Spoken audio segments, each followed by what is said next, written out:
Good morning, Eric Boehlert. Hey, good morning. Okay. Where would you like to start today? With the wife beaters or the wife beater apologists? You just tweeted GOP dudes who have crappy answers about wife beaters shouldn't go on TV. I think that's a good piece of advice.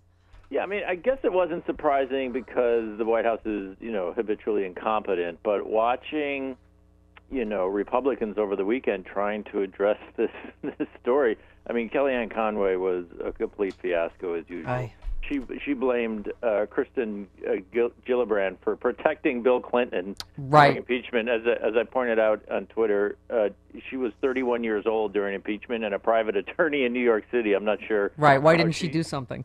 I'm not sure how she single-handedly protected Bill Clinton. Kellyanne Conway, I mean, she just lied about everything. But Paul Rand, he was on Face the Nation, and he said, yes, I guess we're supposed to give him credit for saying beating your wife is bad. But then he went into this long, rambling thing about how it's complicated, and if you've ever been to family court, he said, she said.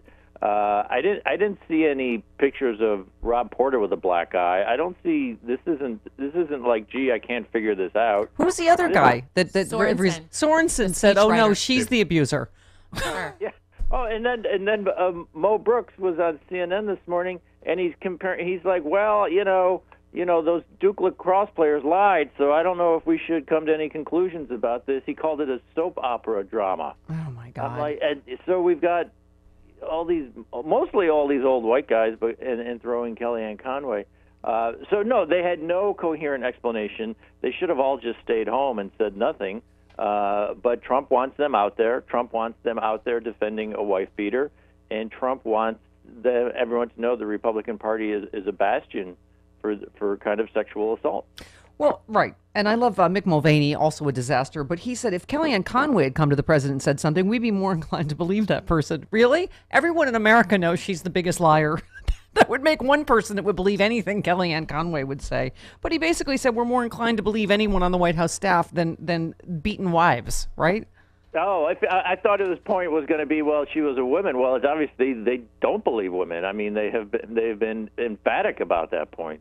16 women came forward in 2016. Trump called them all liars. More of them, some of them reemerged during the Me Too movement and urged Congress to investigate. He called them all liars. Sarah Sanders has called them liars every day that it comes up in the podium. Yeah, Eric, I said idea that if a woman had warned us about Rob Porter, we would have paid attention. I mean, give me a break. Yeah, I mean, I was saying there's a special place in hell for women that do this. This is what Kellyanne Conway that you were talking about. Here it is. Those accusers have had their day on your network and elsewhere for a long time. They were trotted out again late last year.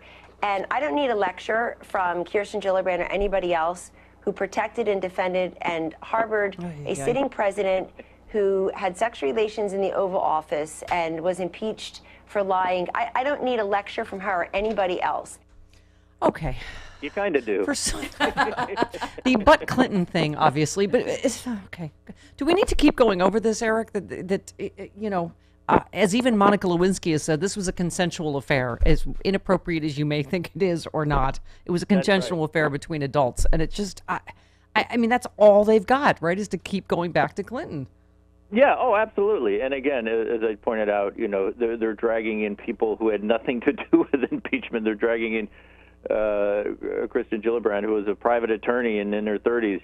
She wasn't a senator in Washington. She wasn't protecting. She wasn't single-handedly keeping Clinton in office. What kept Clinton in office was the 67% approval rating, and the American public seen through this, 3-year legal charade that was essentially a partisan witch hunt. So yeah, no, of course that's all they have, and they're trying to conflate a consensual affair with people beating their wives. They're trying to conflate child molesters, you name it. Yeah, anything. Yeah, right. Good point. Down in Alabama. There is no sexual allegation made against a Republican man that Trump will not stand with. And again, we're right back. I mentioned the Mo Brooks, and Rand Paul was doing the same thing, and Kellyanne Conway. So it's this catch-22. Well, we can't come to any conclusions about these claims of sexual assault, wife abusers, until, there needs to be a legal proceeding. Well, there is none. Right. So I'm sure. they want a legal proceeding that doesn't exist. I'm sure Al Franken is relieved to know that he belatedly believes in due process. Right. You only are in politics now. You only give back money if the Republican Steve Wynn. That was the same argument. Well, we'll give back the money when he's convicted. Well, there's no court case, so of course he's not going to be convicted, and there's no court case against Rob Porter. So, it's this complete empty gesture that they make, and they claim these things can only be solved in a court of law, and there is no use your conscience. There is no court of a public opinion or any of that. That's, of course, the man who led Lock Her Up chants during the 2016 I was just going to say, speaking not of interested in due process back right, then. yeah, or the Central Park Five, on and on. But you retweeted Fox News. Newt Gingrich, in any reasonable system of law, Secretary Clinton would already be in jail. All of her senior aides would be in jail. You said the GOP revving up the impeach Clinton engine. I mean, she had due process. She was exonerated. I mean, it is so exhausting.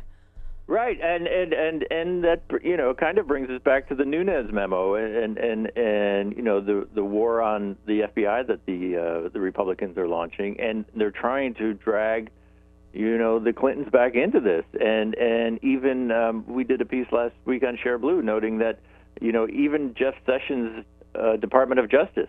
Remember? Right. We all lose track of this stuff. So this was last November, and Nunes and Republicans claimed they had a secret informant, right, who's going to blow their Uranium One deal wide open, which has already been debunked about 19 times. They were calling for a special prosecutor, right? This was their pre-Nunes memo. This was their pre-FBI text. This was going to be the thing that blew it all up. Well, it turns out quietly the FBI interviewed this informant, and the informant had absolutely nothing to say with Hillary Clinton, and they didn't believe the guy anyway. So they're constantly trying to go back to her. It is kind of creepy and authoritarian the way they're targeting a private citizen and trying to drag her into the spotlight. But it's not just them. Politico over the weekend, had the 145th. Hillary just needs to move on piece. So the press is also very interested in crucifying as a public citizen. And it's the same Politico that thinks Mitt Romney running for Senate would be a brilliant move and show how super savvy he is. So there does seem to be a double standard. This one, I have to say, they must have a meeting as to whether to blame Hillary or Obama. And they probably just alternate. But I had to. This is Judge Janine saying that it is, of course, Obama's fault about the Rob Porter wife beating. Here we go. Right. You want to stop a four-star general who is running the White House, who believes in chain of command, who makes a decision within 40 minutes because you hate Donald Trump? Find another scapegoat. You might want to look at the last president. So it took a little digging. I saw that headline. Did she go into detail why Obama was to blame for Rob Porter beating his wife in 2000? Yes. Let me explain. I had to go several paragraphs down as well. Thank you. She interviewed Sebastian Gorka. Good. Who apparently is not in prison. I thought he was. Claimed that federal officials conspired to bog down security reviews.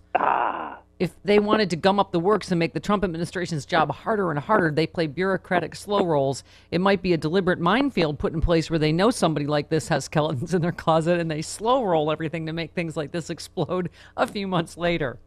Oh, so Obama knew that Trump was going to hire a wife beater, and therefore he put into process. Right. He put into place a process that would. There you go. Always 3 steps ahead. It's weird how no wife beaters turned up willy-nilly in the Obama White House. It's just weird. Jonathan Alter had a good piece. I think he was on Lawrence O'Donnell Friday night, or a good point on Friday night, and he pointed that exact thing out. If you go back for the last 2 Democratic administrations, which covers 16 years, which is and you compare it to 13 months of the Trump White House, the number of sexual abusers and domestic abuse that is pouring out of the Trump White House, literally 0 examples for 16 years of Democratic administrations. A, they're not attracted to those people. B, if it comes up in the security clearance, those people don't ever end up in the White House.